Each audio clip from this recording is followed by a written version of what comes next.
Goeiedag, ek groet jou in die kosbare naam van Jesus Christus. Nadat Jesus sy disippels se voete gewas het, in Johannes 13, het hy vir hulle gesê in vers 14 en 15, As ek dan, die Here en die Meester, julle voete gewas het, is julle ook verplig om mekaar se voete te was.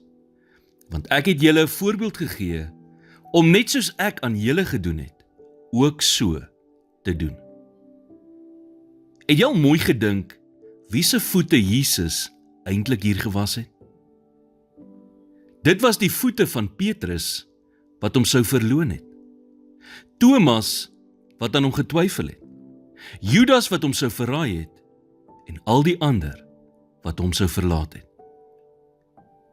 Met ander woorde, wat Jesus eintlik vir ons hier gewys het, is toon dieselfde genade as wat aan jou betoon is. Vergifnis is 'n keuse, nie 'n gevoel nie. Dit is 'n gesindheid, nie net 'n enkele daad nie. Jy mag voel dat 'n persoon nie jou vergifnis verdien nie, en dalk is jy reg.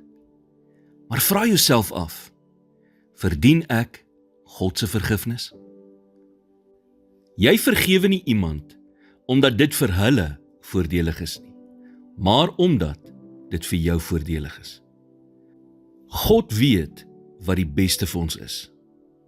En daarom waarsku die woord ons in Efesiërs 4 vers 26, Word toornig en moenie sondig nie.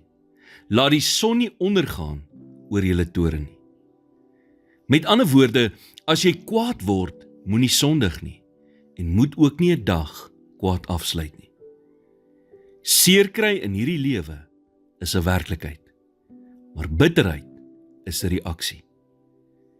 Toe Jesus ons vergewe het, het twee dinge gebeur. En dit is ook dieselfde twee dinge wat gebeur wanneer ons vergewe. Nommer 1, jy deel met die verlede. En nommer 2, jy ontwapen die vyand.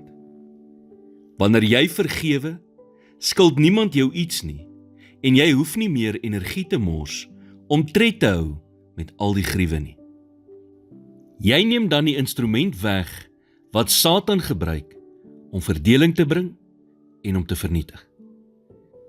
Petrus sê in 2 Petrus 3 vers 18, Maar julle moet toeneem in die genade en kennis van ons Here en Saligmaker, Jesus Christus. Hoe groei jy in genade? Deur dit te gee aan die wat deel is van jou lewe in elke situasie wat jy jouself in bevind.